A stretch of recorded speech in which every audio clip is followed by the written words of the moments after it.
live. WeatherBrains episode number 513. This is the pre-show for the 16th of November, 2015. This is the time of the show where we do three things. We share boring personal stories, humorous anecdotes, and we say what? Outrageous things. So, we do? You never know. Sure we do. Let's see here. And again, if you're a noob here, the actual show begins in about 10 minutes. So there we go. You're looking at the radar situation out there in the Texas Panhandle. Brian, you ever been to the Texas Panhandle? I have. It's a great place to go if you want flat country. I've never been. I used to work in Dallas back in the 80s, but, Birmingham is about as far away as Amarillo. I mean, it's like,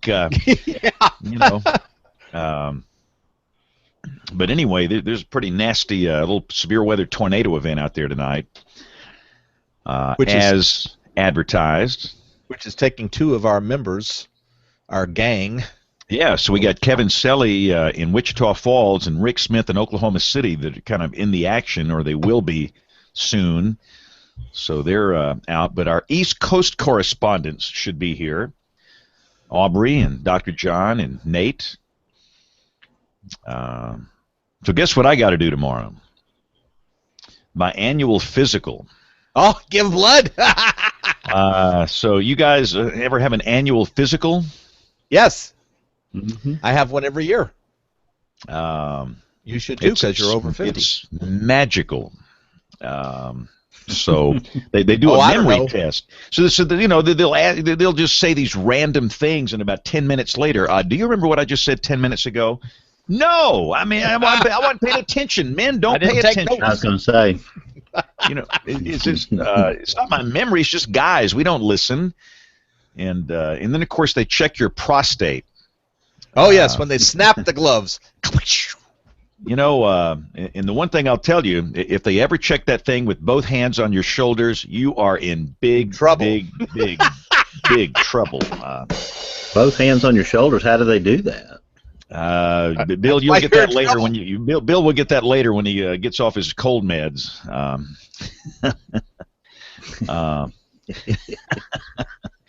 All right, this is going down the tubes.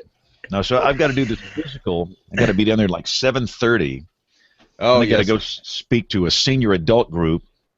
And it's a fasting blood test, right? You can't eat anything after midnight. No, I did the blood work like a week ago. Oh, you've already done the blood work. Yeah, that's already in the can. So okay. Then I got to go speak. Invite Pat because I'm a little concerned about. I did, and I invited him once, but I will invite him again. Send him that. Email that link to him. There's a way to send a link. We had a nightmare of a time getting him on, to a test. The only way I could do it was to actually send him the link.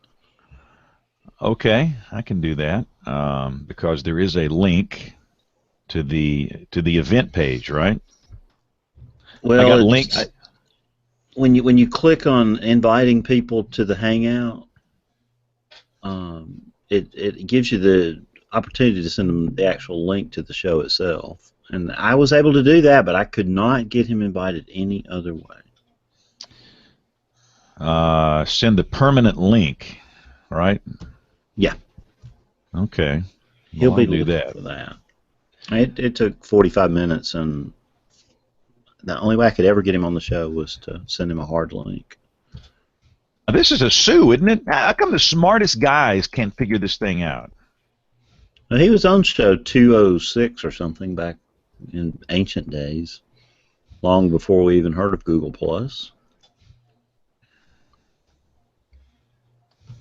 I just sent him an email with the link to the show here. Oh, good. Once I did that, it worked like a charm. Yeah, and we got the Weather World he added watching. You to his circles, so. That's the Weather World watching the weather tonight. Nasty storms. Yeah, anytime you want to invite somebody to the WeatherBrains, it's hard to invite people when there's severe weather in the plains. It takes out about 40% of your candidates. Yeah. It's we're. Oh, there's Aubrey. I would imagine this will settle down into a squall. So some bonehead cut your cable modem. My brother decided to move it from our living room downstairs to the basement in the center of the house, and he did it like 8 minutes ago. And so I come in here and I was like, I have to do WeatherBrains, and he was like, oh shoot, I forgot. So I'm still waiting on him to hook it back up. So I'm on my cell phone right now, but I can't be on it that long to waste all my data. So all right, he gets the Bonehead of the Week award. He just got back from Johnson City. He was gone all weekend. He went back home to visit some friends, and so he's tired and not thinking straight in his defense. Tell him that's unacceptable. I know, that's what I said. I know, did a lot of good, right? Not really. Yeah, I liked your POW. Oh, thank you. I was trying to find, I don't know, more and more into weather history. I really enjoy it. Yeah, me too. But I don't want to compete with Bill. I know. He's the master. Hey, then you better be interested in a website I found this afternoon. I was just surfing around, and NOAA has got this really cool site that has some weather history as told by the people who lived it. Oh. And some of the stories. Wow. Did we lose Brian's audio? I think so. Yeah, we did. Yeah, you're gone, Brian. I'm gone. You're back. Oh, there you're back. Okay, I'm in and I'm out. That's like that restaurant in California, in and out. I'll see if I can find the NOAA history thing. Yeah, that'd be great. How many flat Stanleys I've received over the years? What? So, I get these things like all the time, and you get these notes from these kids. We've got this really creative idea called Flat Stanley. Like, we've never seen this before, and I probably have done 100 of these things, which I'm glad to do. We'll get some pictures with old. How many people dress as you for Halloween, James? It's scary how many did this year. I mean, it was really creepy. I mean, I guess I'm an easy target when you're bald and you wear suspenders. It just kind of, it's easy to go in that direction. It's a cheap Halloween outfit. Yeah, but that kid who shaved his head, that was creepy. Yeah. So some kid actually shaved his head for the deal. That is very creepy. Don't talk about Bill like that.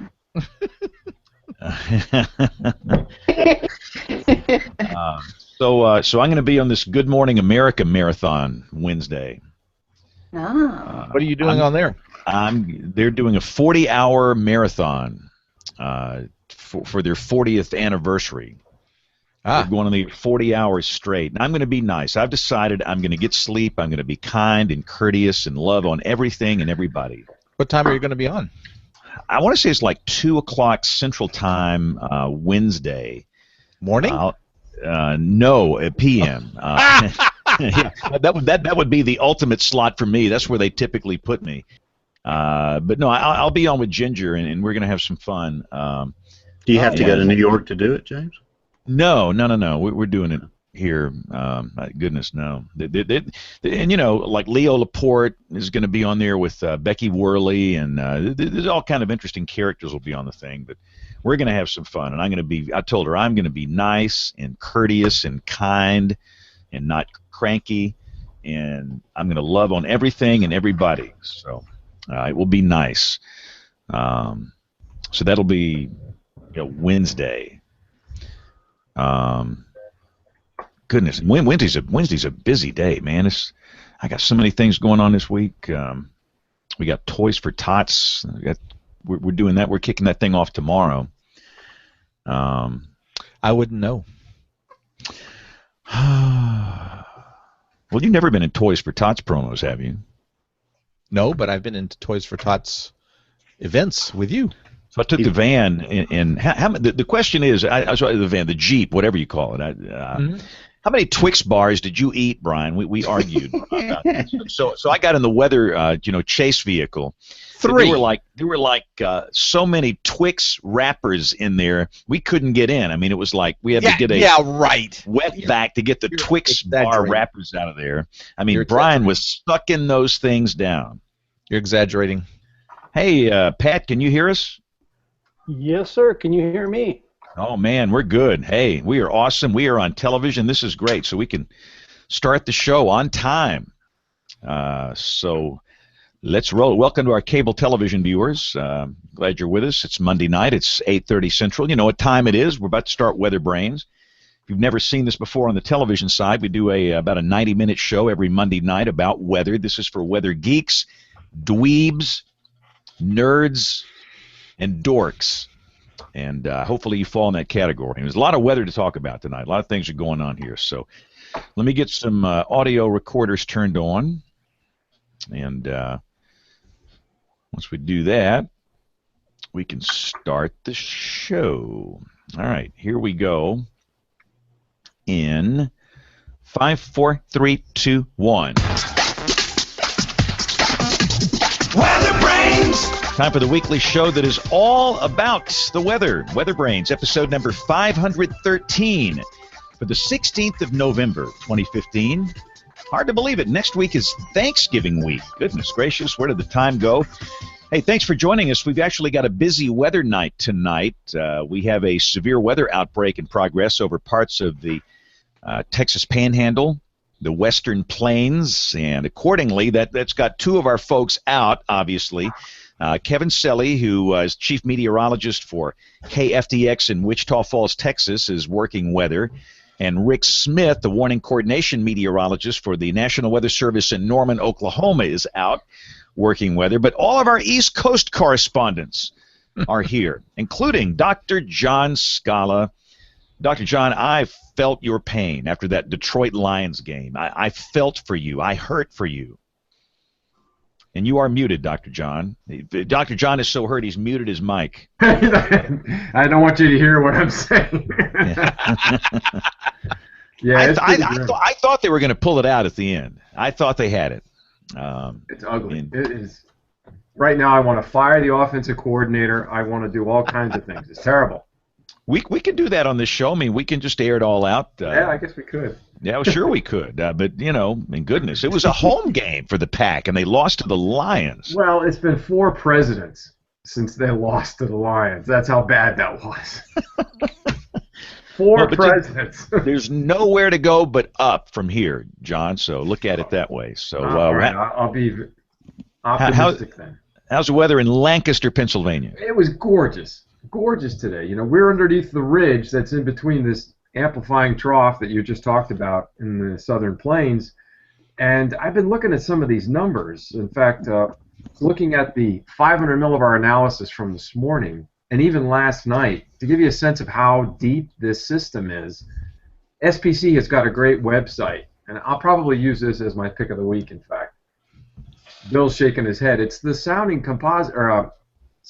climatology site. If you've looked at it, it's fantastic. So I asked the question, well, just how unusual is this trough that's digging through the southwest and now approaching the western portion of Texas and Oklahoma? Well, the 500 millibar height is a record low in Flagstaff this morning. Wow. And the temperature at 500 millibars was just about a degree off a record low.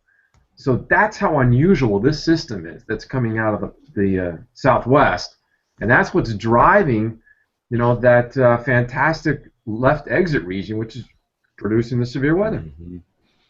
Yeah, there's a look at that bowling ball. There you go. Yeah. And that's just nasty looking. You're going to have so much going on with this thing. In the warm sector, you'll have severe storms, and underneath that, you'll have some huge mountain snows. I think it's snowing. It's got to be snowing in Albuquerque when you see something like that. I just saw somebody posted on Twitter snow in Albuquerque.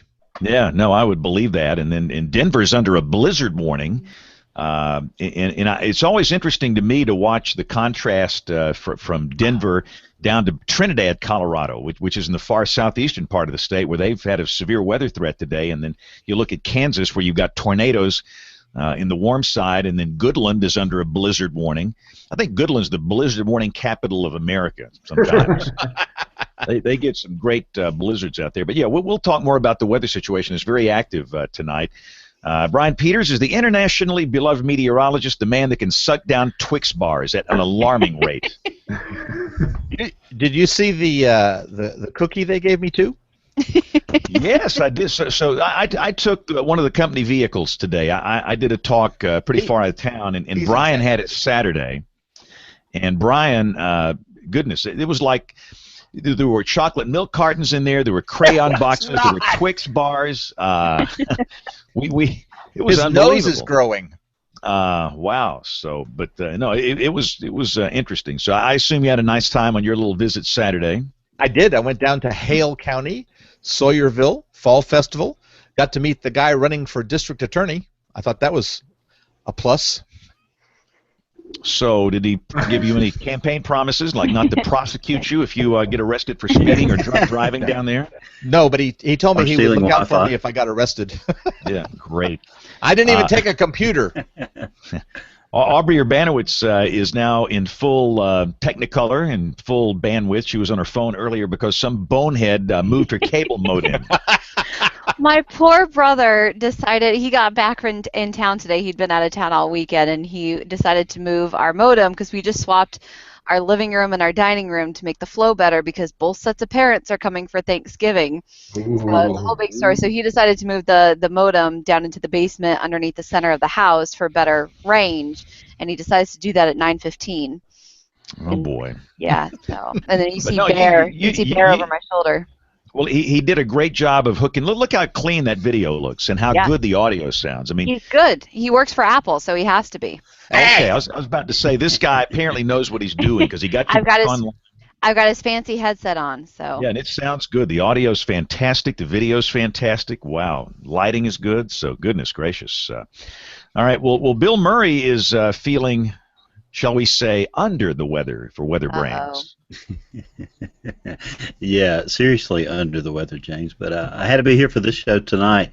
At the last minute, of course, we lost all of our Central Plains, Southern Plains correspondents, and they were integral in getting the person that we had on tonight. So we asked tonight's guest, WeatherBrain, to step in at the last second, and we really appreciate it. John Scala and I were at the National Weather Association annual meeting in Oklahoma City, along with Brian, and James was there and a few weeks ago. But John and I were sitting in the meeting that had this talk that we're going to look at tonight, and just we were just drinking it in because we're weather historians to a great degree. But tonight's guest, WeatherBrain, is the Science and Operations Officer for the National Weather Service in Paducah, Kentucky. And believe it or not, he appeared on show 206, which was good knows when. I guess that was probably 2009. Pat, we're amazed that you even came back. I guess maybe your memory is gone, but it's nice to have you on the show. Pat Spoden, welcome back. Well, thank you. Thank you for having me. I kind of feel like a backup quarterback today. Well, that's not true. We just pressed you into service because of an injury there, and so anyway, you know what they always say: you got to be ready all the time to go, Pat. That's right. So. I'm ready for you. Whatever you guys need. We're just trying to figure out why Pat agreed to come back on the show. We think Pat's off his meds. Yeah. Well, we figured, James, the tolerance is about 300 shows. That appears to be the test. If we wait 300 shows, their memories generally go. And Pat and I go back a long way too because he was my instructor for NexRad training. Wow, you really. I don't know who you're dating, me or yourself. Both of us. Yes. On behalf I'm of your instructor, or you were his instructor? No, he was my instructor. That's right. On behalf of the sane part of the show, I'm going to apologize for any insults that the host may bestow upon you. I totally expect it because I'll probably give them back. So not gonna bother me, but thank you anyway. And we enjoy that. Oh, good. No. Whenever Aubrey's here, we kind of behave. We somewhat behave. It's like having our big sister in the room or something, or So, but you're right. No, we don't. Well, you know, she's generally the one who's causing all the problems, James. You know, like that caller who calls into Feinbaum all the time, Bobby from Birmingham. He calls Paul a perpetrator. So, Aubrey, I think you qualify as a perpetrator. That's better than accelerator. I'll take it. Oh, well, that's true. We've lost the accelerant tonight. Mm-hmm. Accelerant, yeah. Yeah. She fills in well for Kevin. I still love the show in Oklahoma where you had the knuckleheads down on one side of the table. you had Chuck Doswell, me, and Kevin, down there lumped together. In the middle, you had Nate and Brian kind of bridging the gap between the left and the right. And on the other side, you had Dr. John and Bill and the NPR guys. So that was a beautiful scene there. I thought it was done very well. That was a great time. Well, it really was. That was a great time and a great picture at the end of it. But Pat, we really appreciate you stepping in for the last minute and being with us tonight. But John and I especially, and I'm sure Brian was too, even though he wasn't sitting with us, we're all fascinated with your presentation about the 19 you weren't just drinking? When you said you were drinking this, I was going to bring that up because I can't vouch for them, but I know I wasn't. There are some memories of there being a drinking game that night during that event. I missed it. What was the key word to trigger a drink during your presentation, Pat? Yeah. I think mine was Tri-State. Oh, okay, good. All right, well, you remember what I can vouch for the fact that Dr. John Scala only had chocolate milk along with me. Oh, brother. We all had an NWA council meeting. Pat and I did at least, and so we had to partake of chocolate milk that night. Yeah. But anyway, it was a fun time. Anyway, we're glad you came and shared it with us. So Pat, kind of take us away, take us back to 1925 and look at it from a perspective of what it might be like today if that same tornado occurred in the modern National Weather Service era. Well, before you do that, though, explain the Tri-State tornado for those that have never heard of it. Yeah. Yeah, exactly. Yeah. Well, it's kind of hard to explain the immensity, I guess, of what the Tri-State tornado was. Basically, the largest, longest-lived tornado on record. And it was 1925, before we were issuing warnings or watches or anything like that. But basically, many people think of Tornado Alley being Oklahoma and Kansas and stuff, but at least as far as memory goes, the largest tornado and the deadliest tornado actually occurred in the lower Ohio Valley, starting off in portions of Missouri, going all across southern Illinois and ending up in Indiana. Just a massive amount of people perished in this. Part of it was because communication was limited at the time, and we weren't issuing warnings at that point, and didn't even have radar. I mean, we really didn't have anything at that point in time, except some weather maps. And what we're going to do tonight is go through some of those weather maps that John Hart and others put together. There's actually a paper on the Electronic Journal of Severe Storms, and that's where a lot of the graphics are coming from to try and figure out what will we do if this thing were to happen today, and we pray that it doesn't. We know that weather repeats itself, but hopefully this one won't repeat itself for a very long time. And we'll go through some of the stats as we go through the presentation itself. Let's see.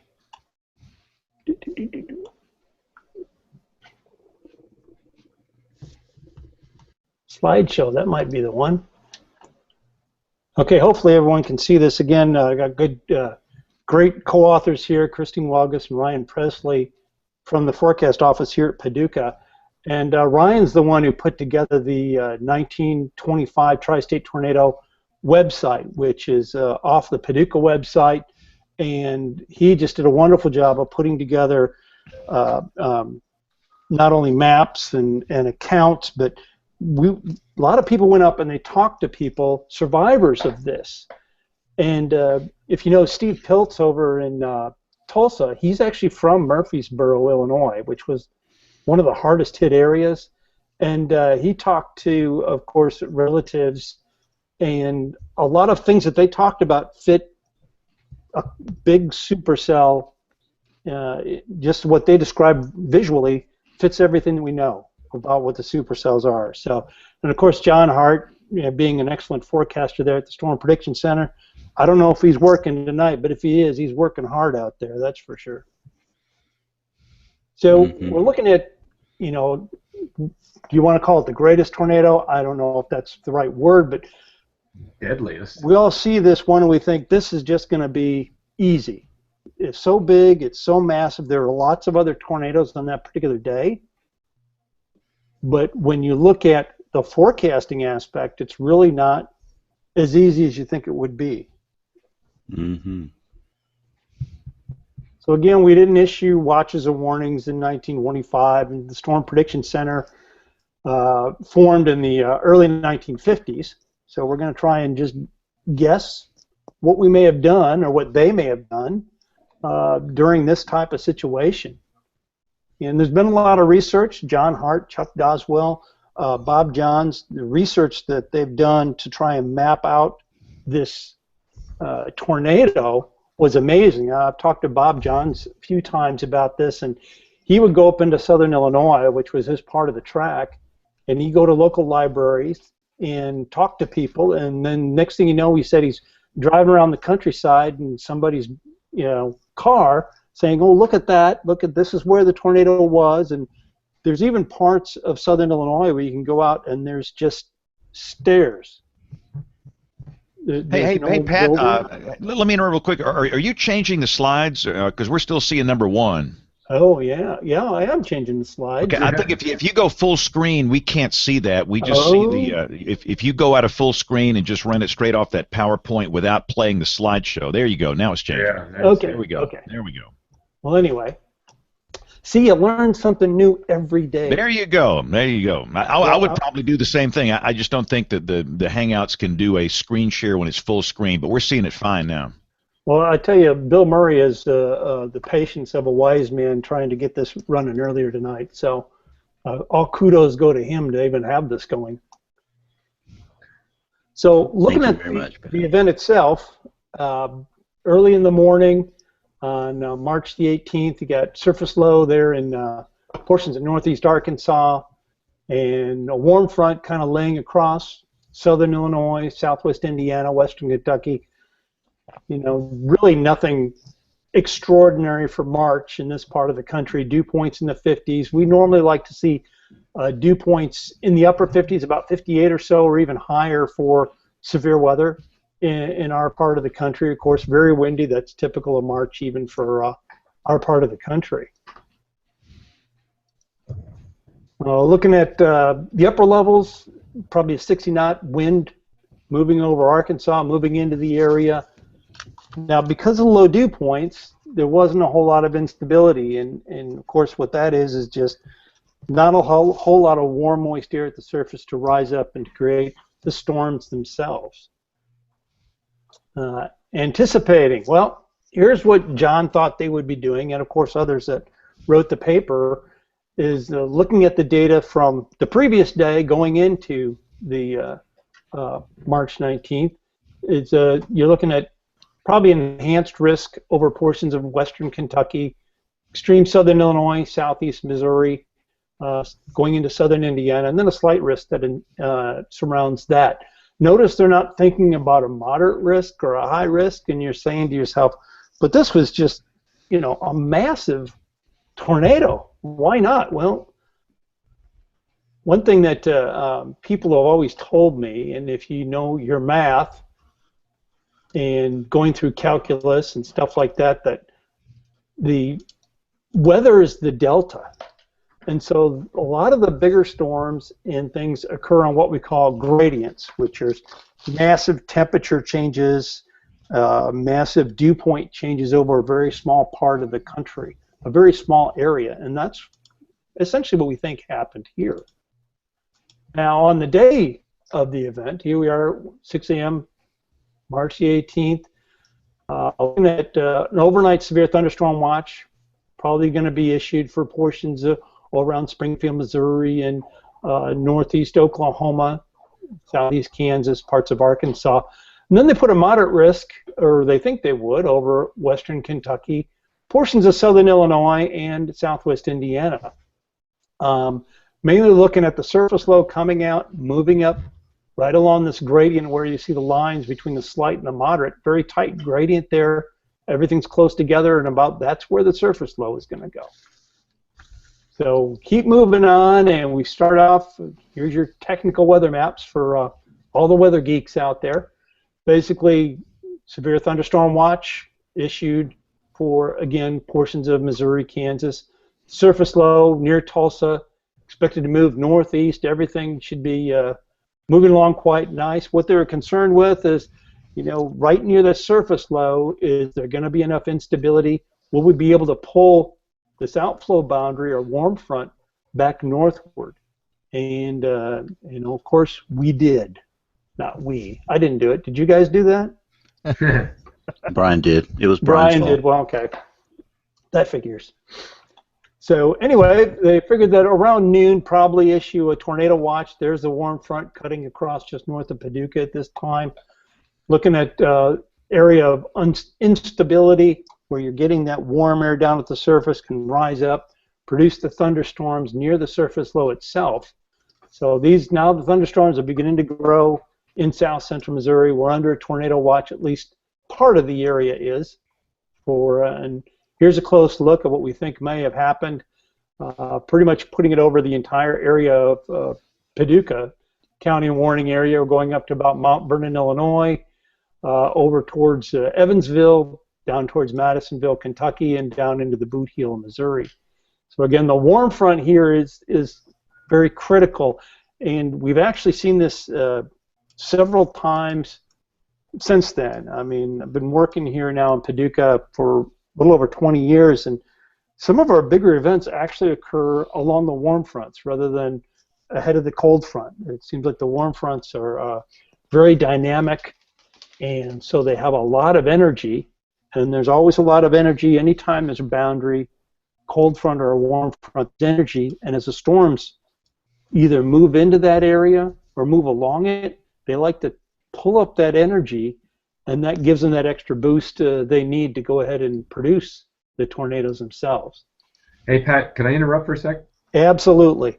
It seems to me that when we're looking at boundaries on tornado days, the boundaries serve sometimes, particularly with a warm front, they serve as a focusing mechanism for the low-level environmental helicity. I suspect that was probably true with this.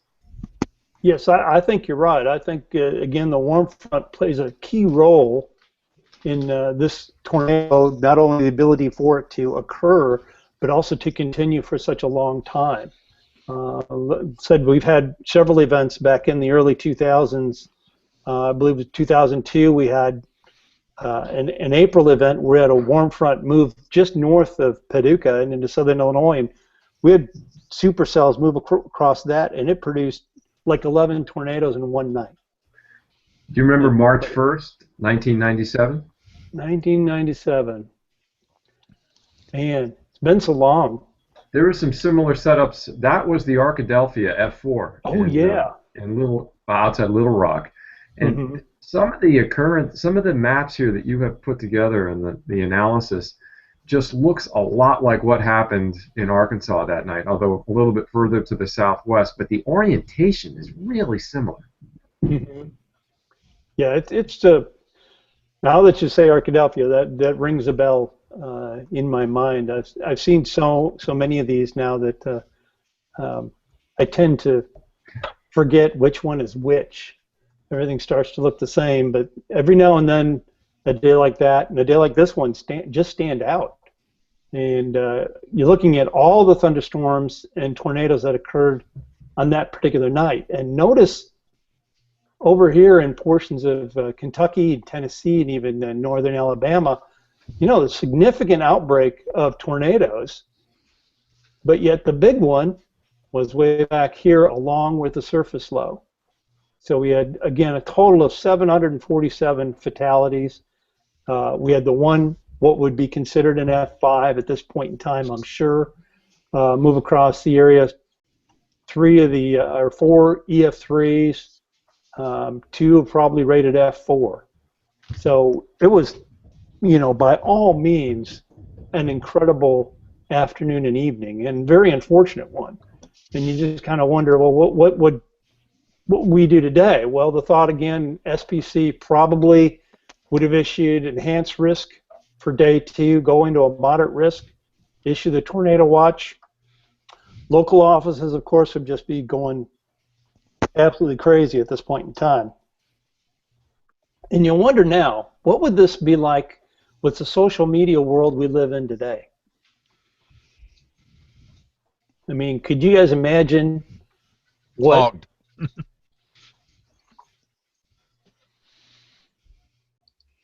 Well, I think I just read recently, I was reading on some historical data, that tornado warnings weren't even warned upon until, what was it, after the 1950s? Was it even into the 60s, or was it in the middle of the 50s? It was actually not until, I believe, late in the 60s where we started to issue, where the Weather Service started to issue tornado warnings, because there was actually fear early on, from what I've read, where they talked about instilling fear in people by saying there's going to be tornadoes, even though, we had the first Fallbush and Miller tornado warnings and stuff issued for the Air Force. The National Weather Service didn't take it on till many years later.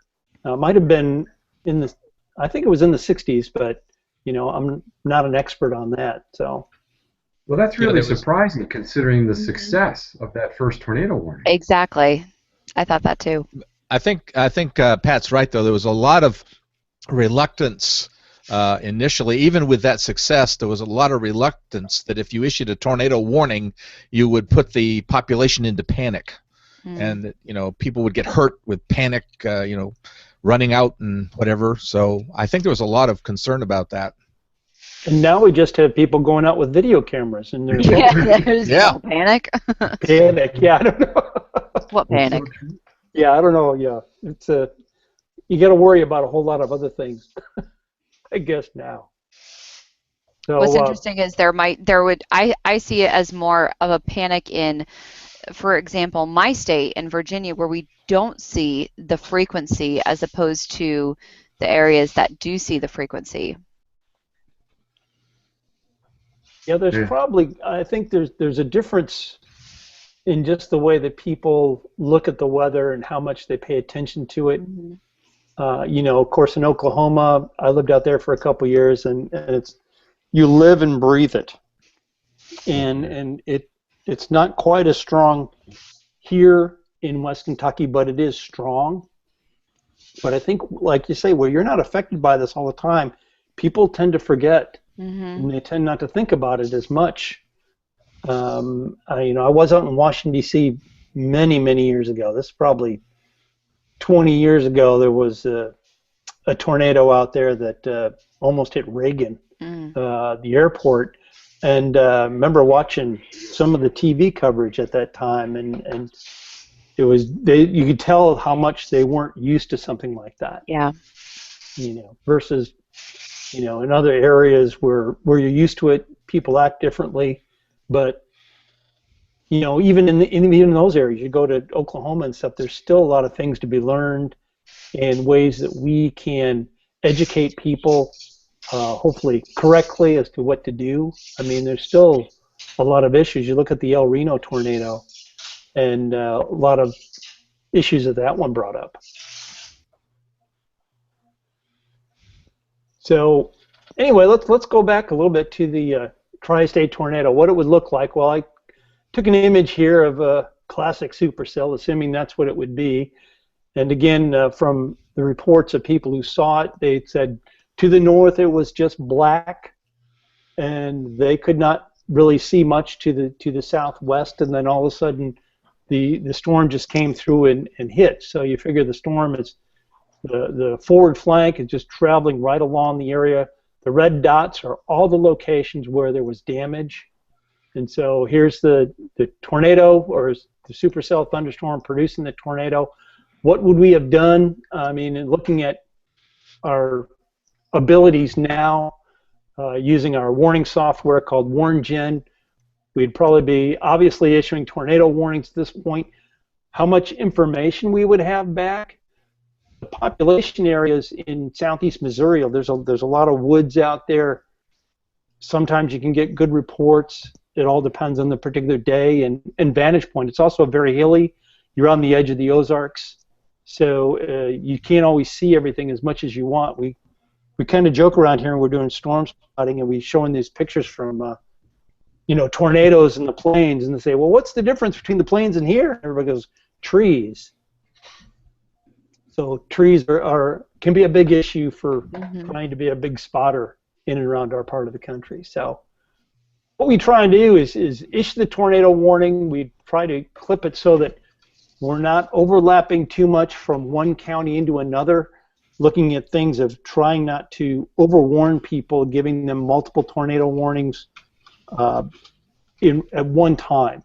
I think once you hit 2 or 3 alarms on the weather radio or through television or whatever, I think that you start to lose, all of a sudden you're kind of crying false alarm if you do it too much. So we try and try and issue our tornado warnings, try and end it a county if we can.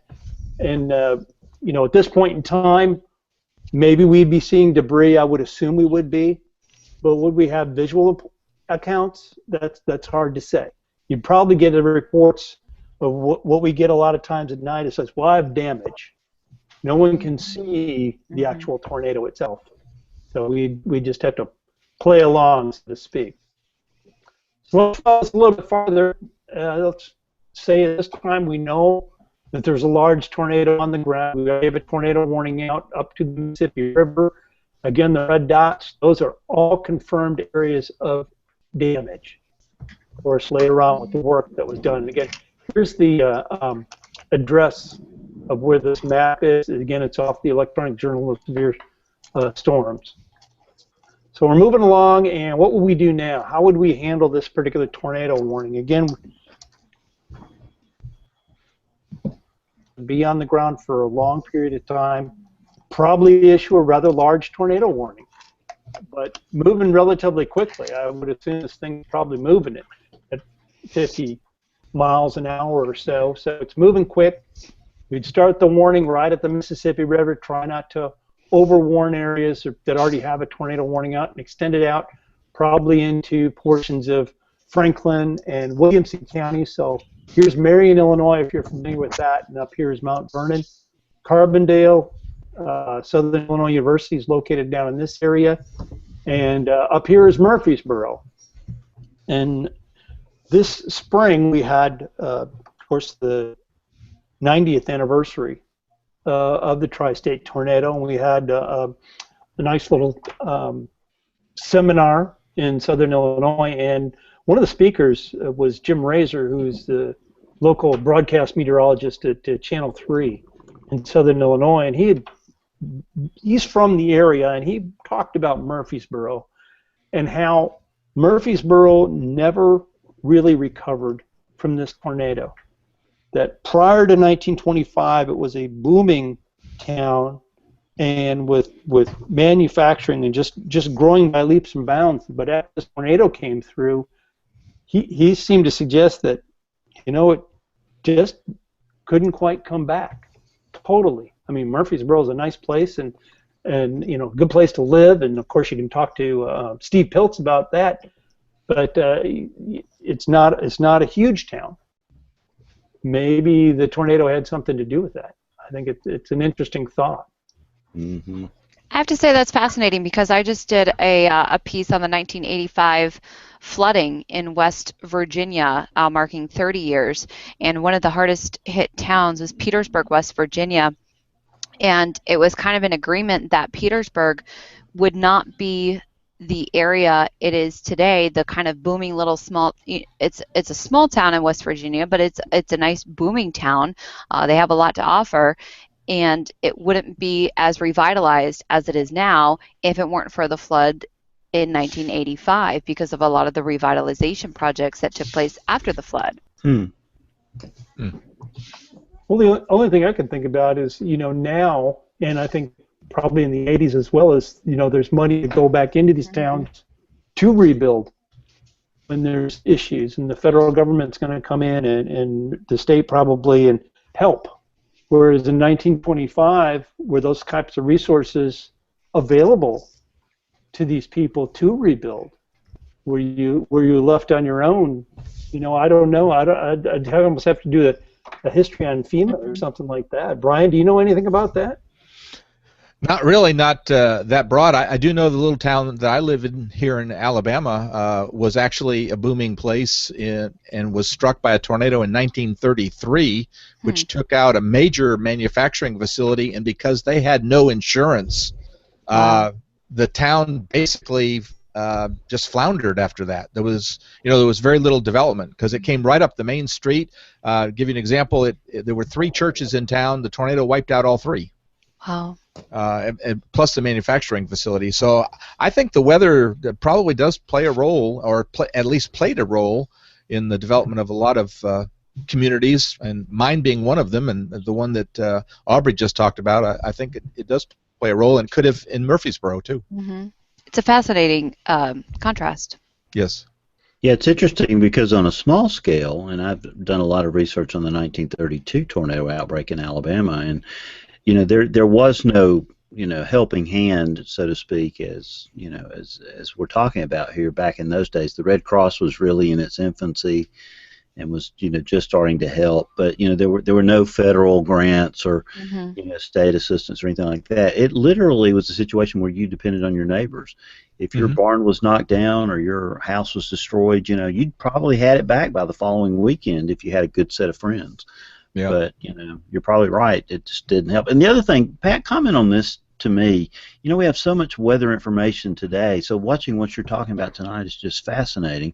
What would we do if we had social media and all the dissemination methods we have?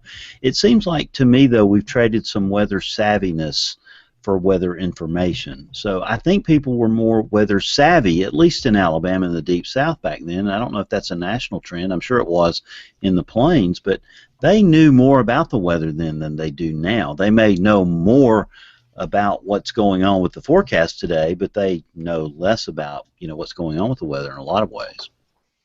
Well, that's a real interesting thought, because obviously the weather information is there. I mean, the internet's full of it, and you've got Twitter and you've got Facebook and whatever else is out there. But do people really understand what they're seeing? I mean, we're all trying to go to graphics. We want to try and get away from words because we realize that people aren't going to read a long warning. They're not going to read, a long script. They want everything in pieces. They want things in Twitter-sized bits of information. It's like getting a soundbite for the news or something like that. You want something really short and sweet, and that's how we kind of have to work on our warnings. Can we do it so that it's short and sweet to try and give people the information that they need and that they'll react to? But you can't give good quality information short and sweet. This is true. It's difficult to do. It's got to be in a picture, and can the people, when they get that picture, can they interpret it quickly? Do they know where they live? How many people, don't know what county they live in? It's an amazing number. You would think that. Wait till a snowfall map comes out. Yeah. Then no one knows where they live. I noticed that when we were in Oklahoma City at the at the hotel I was staying in, because I was staying down the street. But and we do this in all of our hotels. That's the first thing we put in our our severe weather safety messages. We slide something under the door on the day of an outbreak. And the first thing we'll tell them, here are the channels on the the television where you can get good warnings. And here is the county that you're in. So, when you hear that you're in Canadian County, Oklahoma, or if you're in Jefferson County, Alabama, that's where you're located, because a lot of people have no idea, especially when they're traveling. Yeah. So there's still a long way to go when you look at warnings and getting people to safety and getting people to react. I mean, you could probably do a dozen shows on that alone. Bring in the social scientists and have at it. because I don't think they have the answer yet, and we don't either. And Brian, you might can comment on this because you spent some time with the Vortex Southeast people last week, and we're going to have Kevin Laws and Eric Rasmussen on in a few shows. But one of the things that Kevin said he's really excited about, there's a social science component to this field experiment. So did you learn anything in Huntsville that you can disclose? Or? Well, it's not that I didn't learn anything. It's just that I was kind of there as a visitor, and I wasn't participating in any of the groups, but they did have a good mix of meteorologists and social scientists. I was disappointed in the fact that they didn't have any media folks there to represent that side of the house. But it does look like there's going to be a really good component in the social science side of weather warnings. Good. Well, I hope so. I think it's important that we bring it in, but you know, at the same time, we also have to go ahead and make some decisions and move ahead and try different things. I mean, if something doesn't work, we can, you know, adjust a different way.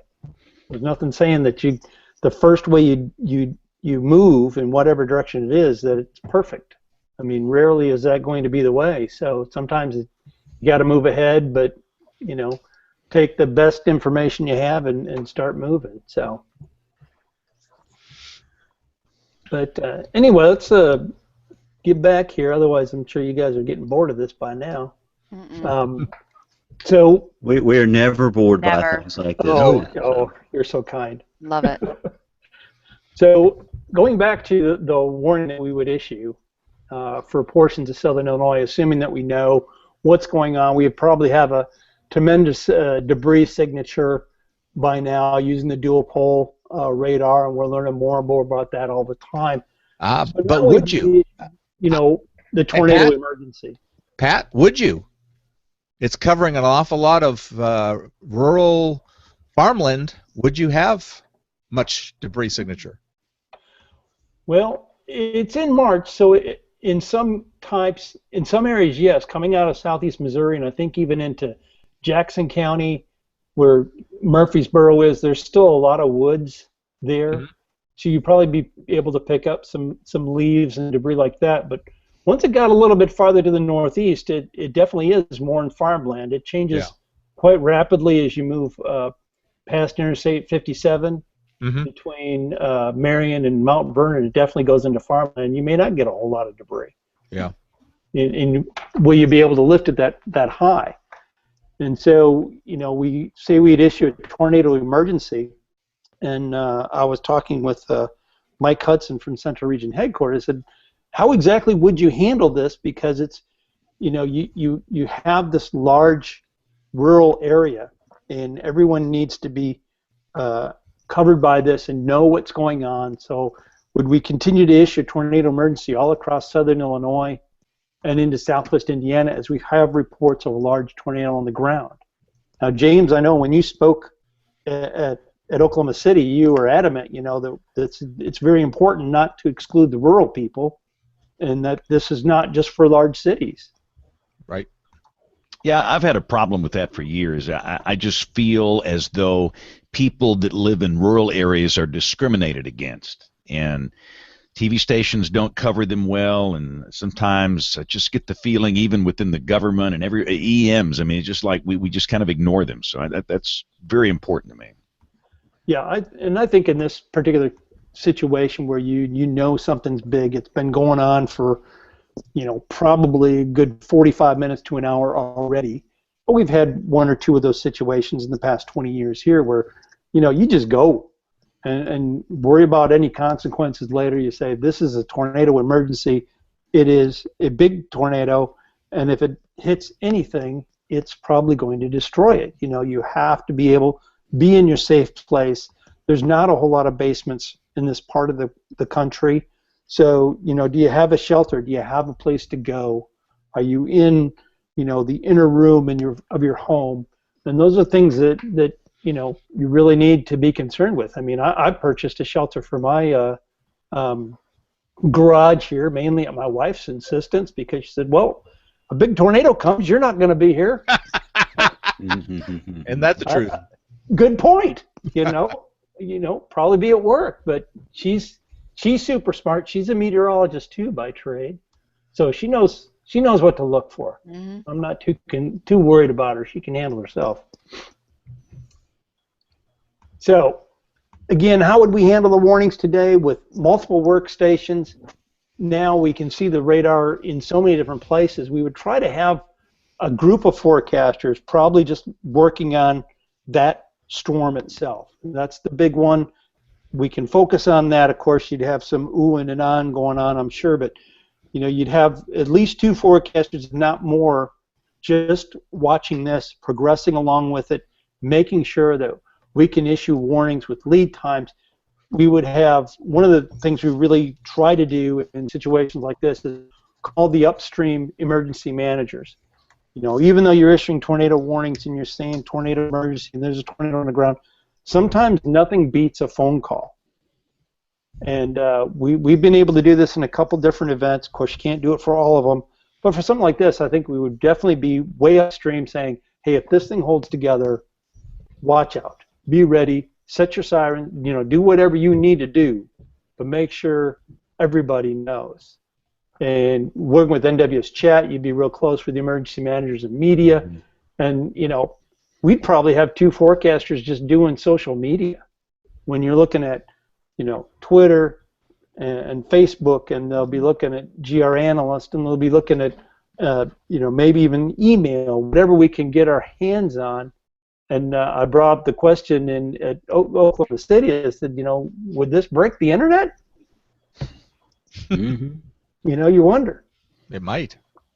And Pat, do you think that it would have caused people to have actually, considered fleeing the storm in their cars when they had a long lead time like that? It's possible, but again, one thing is that most of the roads in southern Illinois, a lot of them, as compared to Kentucky, a lot of them are north, south, east, west. So there are probably areas that you could escape to, given enough time and enough warning and seeing what's going on. But it always gets dangerous. This thing traveled in a straight path, but when you don't have something in a straight path, look at El Reno. The tornado went through there, changed directions, and it was a mess. So I'm always leery about saying, hey, get in your cars and leave. If you leave right now, and everybody leaves right now, are you going to be able to get to where you want to go? Can you get out of there? I remember people talking about that with I think it was Gerald, Texas, was the first time I remember people talking and saying, a lot of people survived Gerald because they just left. And in certain areas you can do that, but in other parts of the country it's certainly not that easy. In Kentucky there's a lot of curves and winding roads around the hills, and you may think you're escaping, and next thing you know you're winding up facing the thing. So. Well, and also Gerald, Texas, that tornado was moving at about 6 miles an hour. Yeah, right. So there was the one lady that lived right on the edge of Gerald, and her home suffered a little bit of damage, but she actually sought shelter twice. She went into her shelter, and then after 15 minutes, nothing happened. She got out, went around the house, saw the tornado was still out there, picked up some stuff in her yard, went back into her shelter. So, big difference when it's moving at 50 or 60 miles an hour. Yeah. Yeah, and it's quite common around these parts in the wintertime for storms and tornadoes be moving 60 miles an hour. That's not uncommon at all. And so you try and tell the people, the public, that in the wintertime, you're just naturally not going to have as much lead time as you will with a storm that's moving in late May. Mm-hmm. And, it's a difficult concept sometimes to bring to people. The speed of the storm makes so much difference in how much lead time you're going to have. Hey, Pat, let me ask you this. So the death toll was what, over 700, right? Yeah, I believe it was 600. It was right around 700. So if it happens today, same tornado, same meteorological circumstances, but with today's warning process and the communication we have, what do you think the death toll would be today? Wow. I hope it's a whole lot less. Otherwise we're, failing at our jobs. All of us are, if that many people perish. But, you look at, Joplin. I mean, that's just horrific, the number of people that died there in that tornado. And you have something this big moving on to, a town like Murfreesboro. You hope that you can get the warning out and enough people are able to seek shelter that, it's dramatically reduced. And I know there's no way of putting a number on it, but I run that through my mind a lot. And after looking at what happened here in 2011, our death toll in one day was 252. I thought the death toll should have been 30.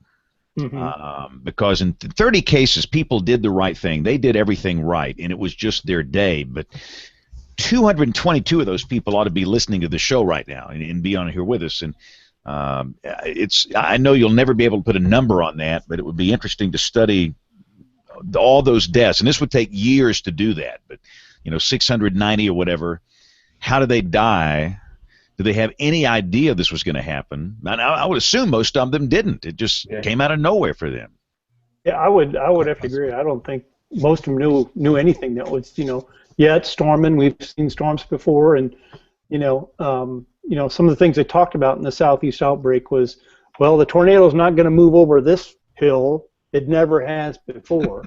Yep. And those kind of thought processes, I mean, they play a big role. It never has that we know of. That's the thing. Yeah. Yeah, Aubrey, go ahead. I'm sorry. I was just going to say that we know of, maybe it didn't move over that area. Yeah. Yeah. But there's always a first time. Yeah, the folk science. We have it a lot around here. Everybody says, well, the storm follows the river. we have the same problem. And then people will, and all the time I hear this, they'll say, well, the tornado just changed direction, where we know it didn't, but people will have reasons why they don't have tornadoes where they live. They live in a valley. My grandmama says we never have tornadoes in this valley. Or if you live on a hill, they hear from their grandmama or some wives' tale, and we got to do a better job of letting people know that's not working. I mean, I live in the mountains. Look at where I live.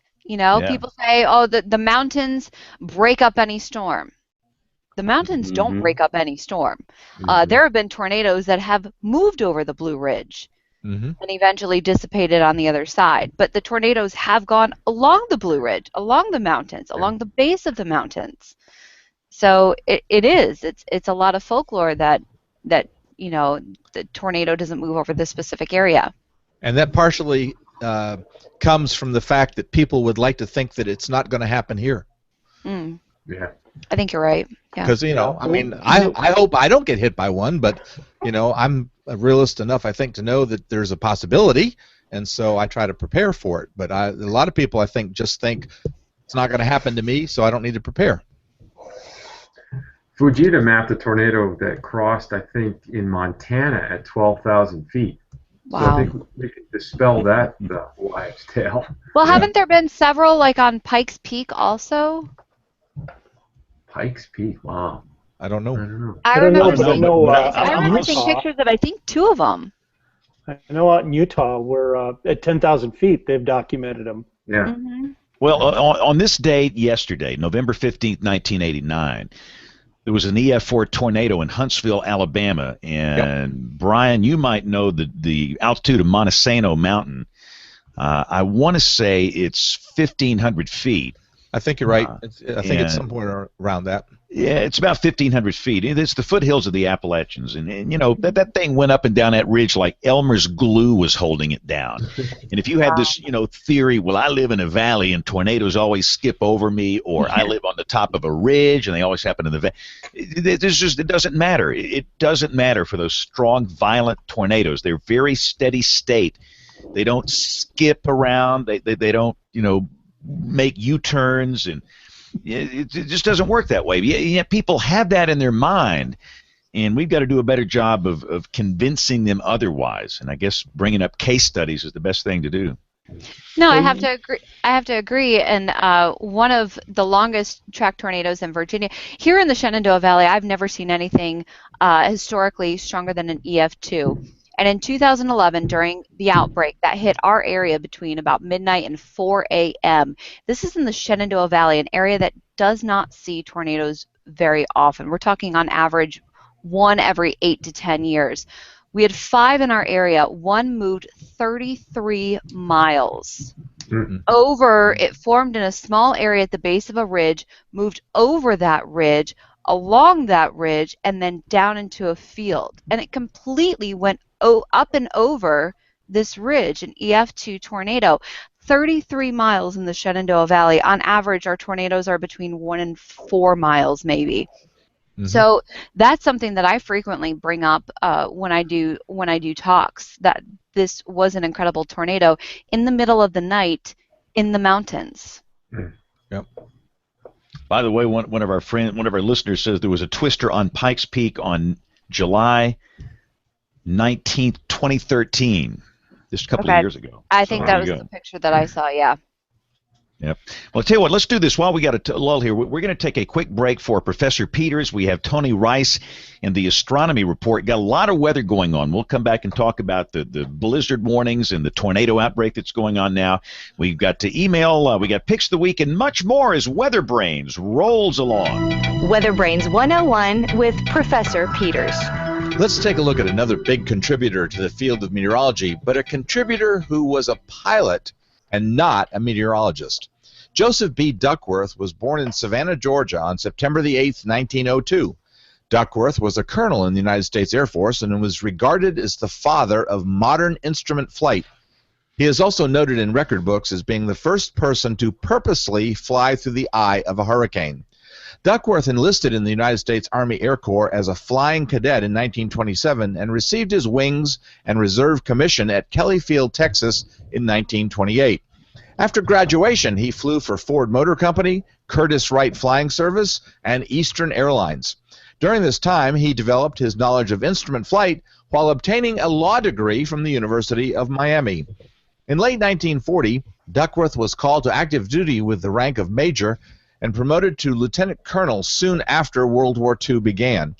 He was shocked at the ignorance of instrument flying throughout the Air Corps and appalled that the losses sustained from that type of ignorance were greater than the losses due to actual combat. During the rest of the war, he taught instrument flying at various flying schools, first at Columbus, Mississippi, then at Bryan, Texas. He also helped to standardize instrument flight instruction within the Air Corps. But Duckworth's most notable single achievement came on July 27, 1943, when he flew an AT-6 single-engine trainer into a small but powerful hurricane in the Gulf of Mexico near Galveston, Texas, becoming the first person to safely and intentionally fly through a hurricane. He was accompanied by Lieutenant Ralph O'Hare. As a side note, in an article by Lou Fincher and Bill Reed about the 1943 surprise hurricane, they note several interesting facts about that flight. First, the flight came about because of a bet between Colonel Duckworth and several British flyers who were ribbing Americans about the AT-6 Texan trainer being a sissy. Second, the flight was undertaken without official approval because Colonel Duckworth felt certain headquarters would not approve the flight. And third, their objective was to fly through the storm, but they actually broke into the eye of the hurricane by accident. After the war, he served as the head of the Safety Bureau of the Civil Aeronautics Board, retiring from the Air Force in 1955 after serving as the base commander of Hickam Air Force Base, Hawaii. He died on July 26, 1964 in Battle Creek, Michigan. Each year, the Air Force presents the Colonel Joseph B. Duckworth Instrument Award to the individual or unit making the greatest contribution to aerospace instrument flight. If you have a question about the weather, you can drop an email to question@weatherbrains.com. Looking beyond the atmosphere, here's Tony Rice with your Astronomy Outlook. The winter solstice is 6 weeks away, but some familiar sights in the winter night sky are already coming into view. As the moon sets each night this week, a few hours after sunset, turn around and look for a circle of bright stars rising on the western horizon. This easy-to-find grouping is known as the Great Winter Circle, and is sometimes called the Winter Hexagon. The Winter Circle is an example of an asterism, a recognizable pattern of stars in the sky. Asterisms can appear anywhere in the sky, within or across the 88 internationally recognized constellations. The Great Circle spans the constellations Gemini, Auriga, Orion, Canis Major, and Canis Minor. Going clockwise, the stars Pollux, Castor, Capella, Aldebaran, Rigel, Sirius, and Procyon make up the Great Circle. Roughly in the center you'll find Orion's bright, visibly red star Betelgeuse. You can spot the brightest of these stars, Capella, high in the northeast around 9 p.m., some 42 light-years away. Capella is actually a pair of yellow giant stars orbiting each other at about the same distance as Earth is from our Sun. Each of those stars outshines our Sun by some 75 times, making Capella the 6th brightest in the sky. While you're out, you might just see a few stray meteors in this part of the sky as the northern Taurid meteor shower comes to an end as well. That's your Astronomy Outlook. Follow me at RTP Hokie for more spacey stuff like this. When the weather ball is red, warmer weather is ahead. When the weather ball is white, colder weather is in sight. When the weather ball is green, no change in the weather is foreseen. When colors blink by night or day, precipitation's on the way. We're doing the show on the 16th of November, and this is the core of the tornado season for those of us in Dixie Alley. But as we do the show tonight, we've got a tornado outbreak over in traditional Tornado Alley. And for those that happen to be watching on the stream or on YouTube, you can see a radar animation of those supercells, and goodness, they have been impressive. And this is the reason Kevin and Rick are not on the show tonight. They're both involved in this and working this, but it looks like at one point tonight we had, I know at one time around 6:30, we had, I believe, 7 confirmed tornadoes at the same time, which is pretty remarkable. So this is a big outbreak. And then let's not forget, in the cold air sector of this thing, we have snow falling in Denver. Seeing multiple reports that the changeover has occurred. The Denver airport reporting moderate snow, and 33 at 8 o'clock Mountain Time. The visibility is a half mile with a north wind at 18 and a wind chill index of 22. And they are under a blizzard warning. And this is a very dynamic system, and this thing will be lifting out. And it looks like, more than likely, and you guys correct me if you think otherwise, it looks like this will probably roll into a squall line after midnight tonight, coming through Interstate 35, Oklahoma City, Dallas, Fort Worth, potential for damaging winds and maybe an embedded tornado. And then tomorrow, the risk is over Louisiana and some of the adjacent states, with an enhanced risk there. And then Wednesday, the severe weather risk kind of winds down, but a big rain event. And we're expecting rain amounts in the 2 and 4 inch range for parts of Arkansas, Louisiana, Mississippi, where flash flood watches are currently in effect. So, goodness, this is a big one, you all. Yeah, in fact, James, the flood watches actually are already in place from the Gulf Coast of Louisiana all the way towards Peoria, Illinois. So it's a very large area. You're absolutely on the money. I think this is going to transition into a squall line event, and because the flow has become unidirectional from the Gulf Coast. We know what you're thinking about. Where's my mind? And he hasn't had a drink to drop. I mean, a drop to drink. Brian, you're always a lot of fun when we go out there in those meetings, you know. Oh, thank you. Speaking of drinks to drop. There you go. Yeah, in fact, for those watching, there's a look at the watches and warnings around the nation, and the yellow counties, those are tornado watch boxes, and within that I see it looks like 3 separate tornado warning polygons. You got the blizzard warning from Denver to Goodland. Winter storm warnings in effect from Nebraska down into New Mexico.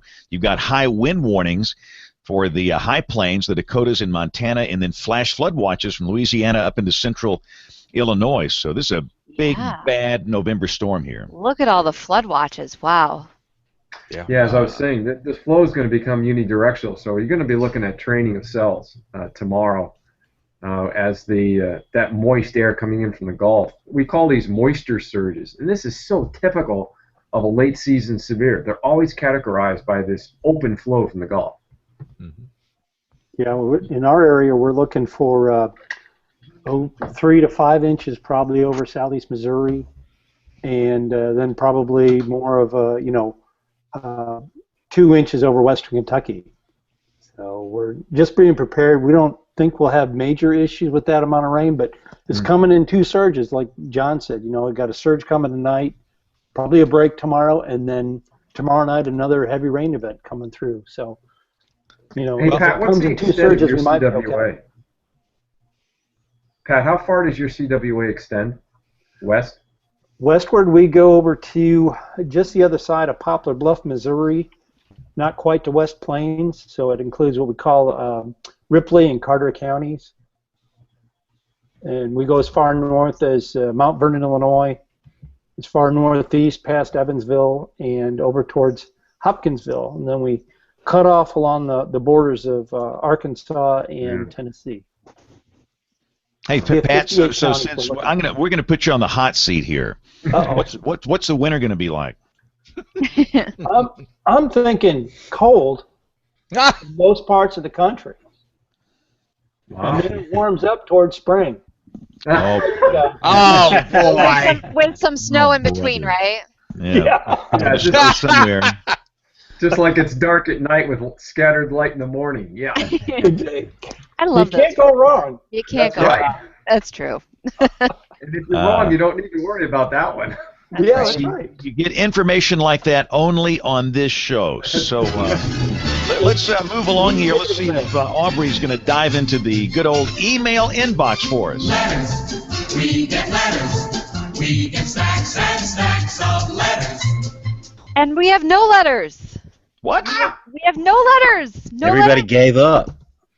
No, unless I missed something, which is possible. One just came in a second ago. Well, I don't check my email every 5 seconds, James Span.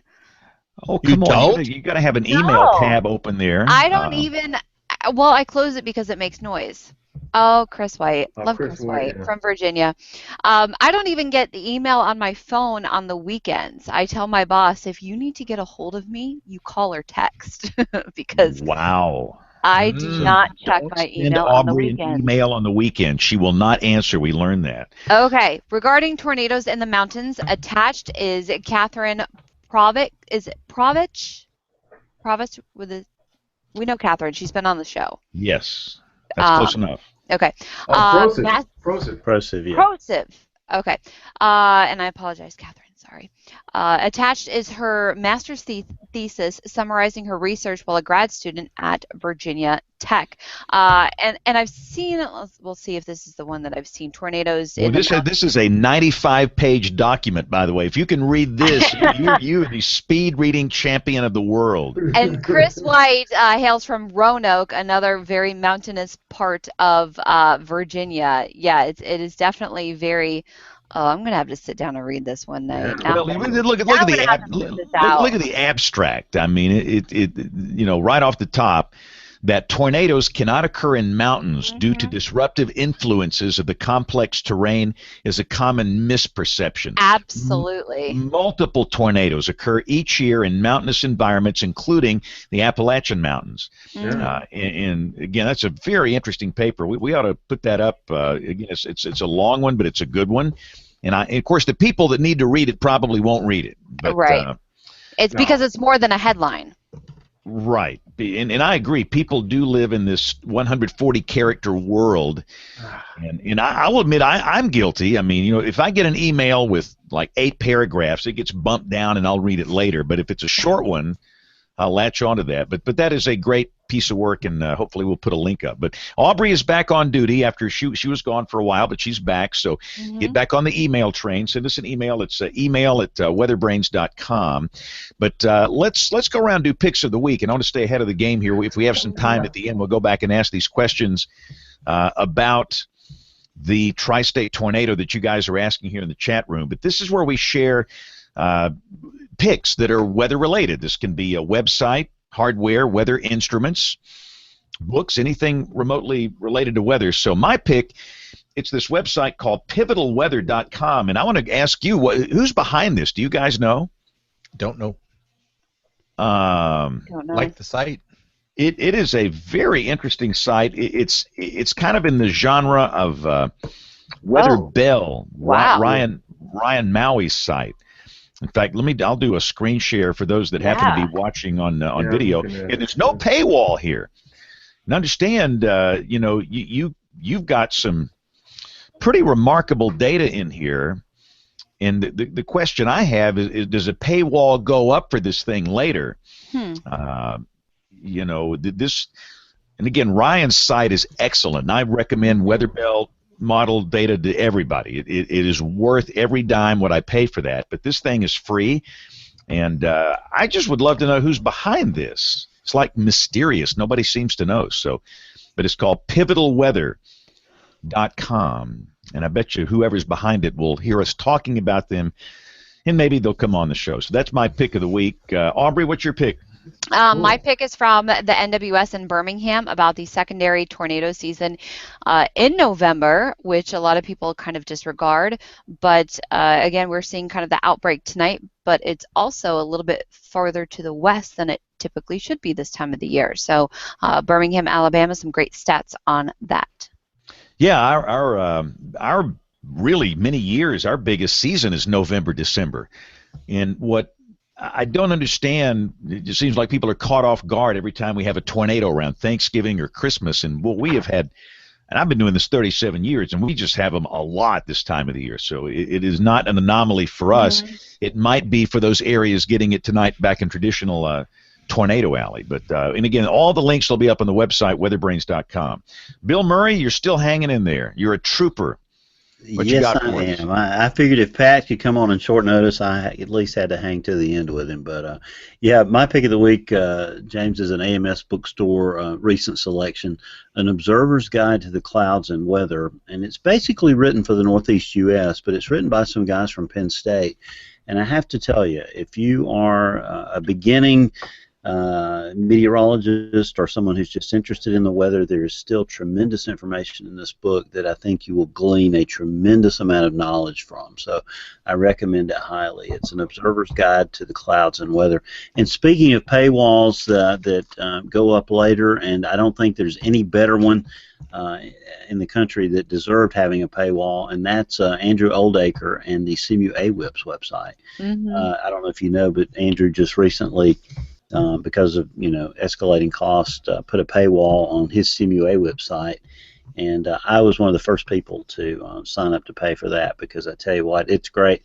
And he's going to be with us in a few weeks, so I'm looking forward to that. And we'll be rescheduling Carol Fowler, who was tonight's guest, on January the 4th, and she'll be on to talk about social media. This is the person that said that James Spann retweets too much, so we'll all put her over the coals on January 4th. I probably do. That's the thing. I don't know. Nobody knows. Oh, whatever. I wouldn't even have known about what happened in Paris Friday night if it hadn't been for you, so, don't tell me you that'll be that. I can't wait for Kevin and her to get on the same show. That's going to be like the Ronda Rousey fight right there. Yeah, it's going to be better than WWE wrestling. All right, and I agree that a website is worth every dime. There's a lot of sites that need a paywall, and I am glad to pay for sites that are useful and they're really good. I mean, I'm all in. So yeah, that's great. All right, Brian Peters, what you got for us this week? Well, it's a site I think somebody may have chosen in the past, but it's one that always deserves some attention, especially since we will have this gentleman on at the end of the year, and that's the SPC's WCM page. As a matter of fact, Greg just posted some a very interesting map about how nearly all of the country, with just a few exceptions, nearly all states are below average in the number of tornadoes this year. So I'm going to pick that this time, the SPC's WCM page. Great information. Yeah, so Greg, Brian, what was the drinking game word that night when Greg was talking? I can't remember. Oh, extreme. Yeah, okay, extreme. Good. All right. That was it. Yeah, that was a lot of chocolate milk that night. A lot of chocolate milk. Yeah, I lifted my glass a lot. It just had water in it, but I lifted the glass a lot. That's always one of the highlights of glass a lot that night. So one of the highlights of the show is having.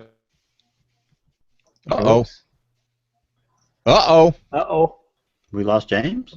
Oh, he's frozen. He's there's frozen. no chaperone, guys. You know what this means. Oh, there he goes. I'm back. He's back. Yeah. I'm on the Jabroni Wi-Fi network here, and it just It'll just stop working for like 30 seconds and it comes back. So I've learned to just keep talking until it comes back and everything's okay. Dr. John, what's your pick of the week? Oh, my pick is a site that all of us pay for with our tax dollars. I'm going back to the SPC site, but specifically the sounding climatology site. And I'm going to share with you the Flagstaff climatology sounding site here. Let's see if I can bring this up for you guys. This is from the 12Z look this morning, and you see that flashing gray dot in the lower right corner? That is the height of 500 millibars at 12Z this morning. That's a record height. So that shows you the magnitude of this upper trough coming out of the southwest. This is a great site. I highly recommend it. Absolutely. I use it every weekend. Wow. That is just awesome. And again, all the links will be up on the website, weatherbrains.com. So, Pat, we've been stalling for time, hoping you come up with a great pick for us. So go.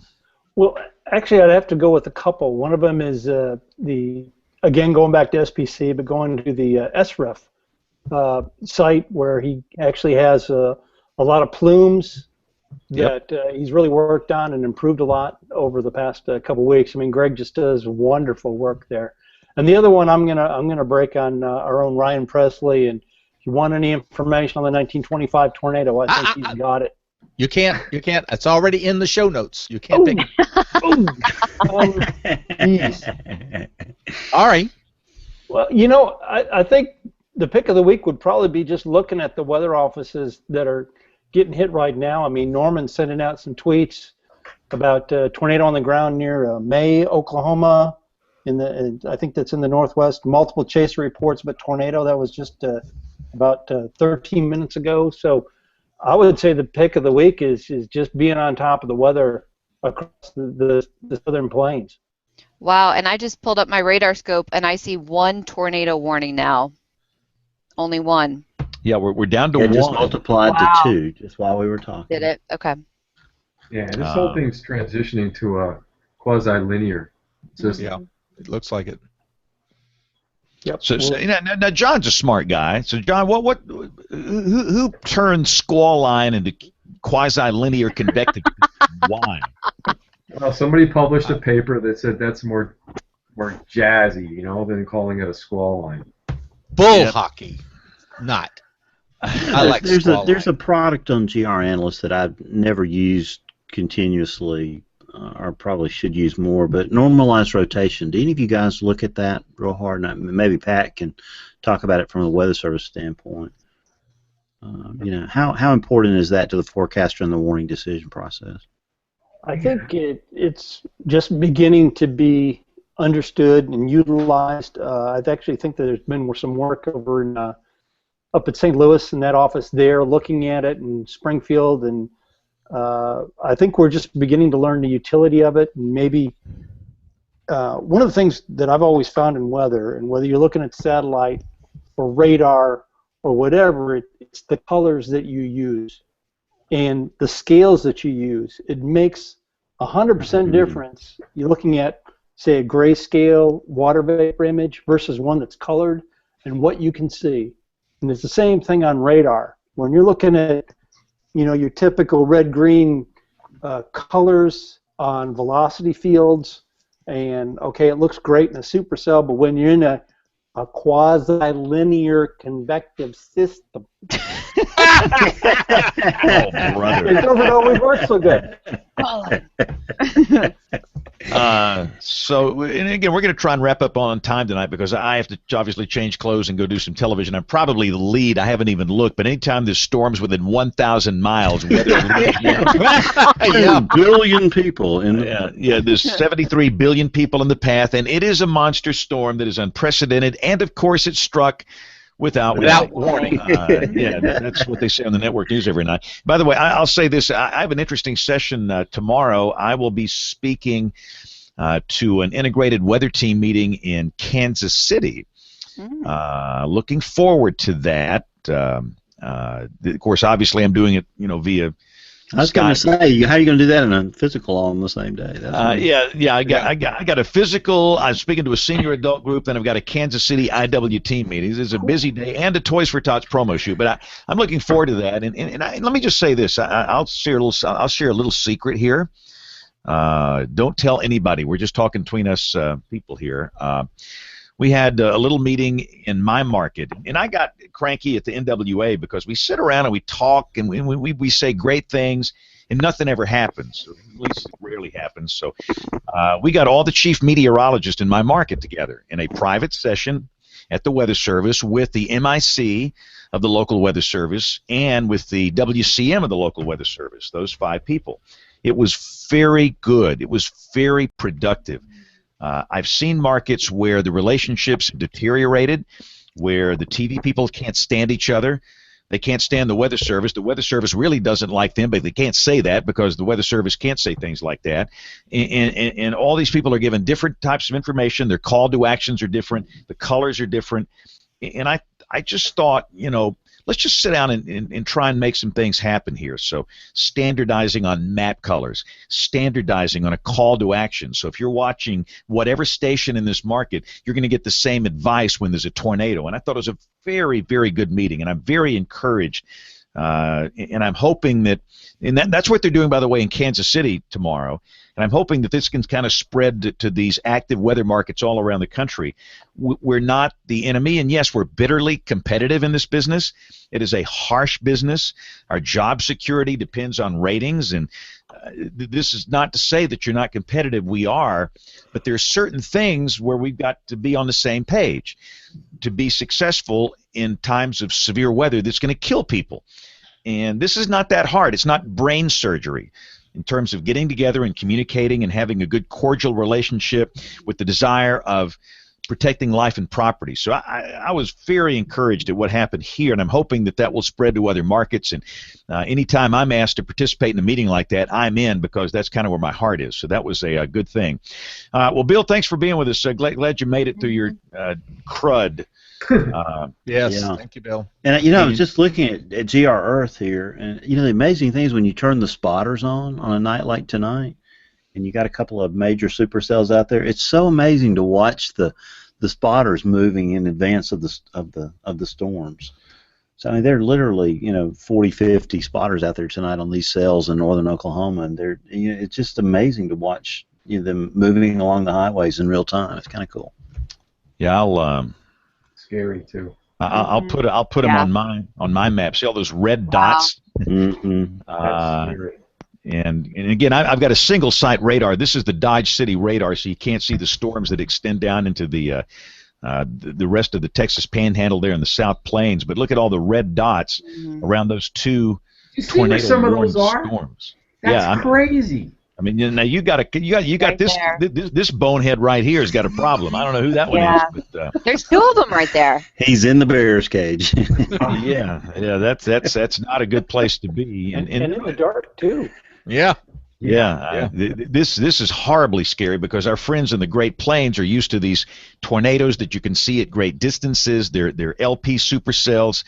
We're used to this stuff over here, but that's some scary stuff. But yeah, again, we know that Rick and Kevin are busy, so I got to wrap this thing up here. So what I want to do right now is remind everybody that we are here every Monday night. Now, as we get into the Christmas season, we might do some shows on different nights, but traditionally Monday nights, 9:30 Eastern, 8:30 Central. If you want to watch us live, most people gather around live.bigbrainsmedia.com. If you want to get in touch with us on the website, all of our social media accounts are there, Facebook and the Twitter. And, of course, the email address, it is email@weatherbrains.com. I'm stunned we only had one email. That is the lowest email output in a long time. So we want to flood an avalanche of email. But again, thanks a lot. We're getting into a very interesting time of the year, and we look forward to seeing you the next week. So on behalf of the entire WeatherBrains crew, I'm James Spann. Thanks for listening. Have a great week, and God bless. And we got a skywriting subscriber during the show, too. Oh, nice. Nice. Oh, yeah, I meant to do a giveaway. Yeah, so we got to could give some plug that email. Plug that better. So, Yeah. Brian, if you want to subscribe to our email newsletter, you just go on the weatherbrains.com site, right? It's Right, there. and it's on the left side, and you can see what the latest issue was. You can look at it, and then you can subscribe to it through MailChimp. So. All right, great. Hey, Pat, thank you. That was great. Yeah, that was Thanks, Pat. fantastic. Thanks That for was one of the having me. greatest shows we've thank done in a you. while. Fantastic. Thanks, guys. I got to go across the hall here. Y'all have a great week. Thanks,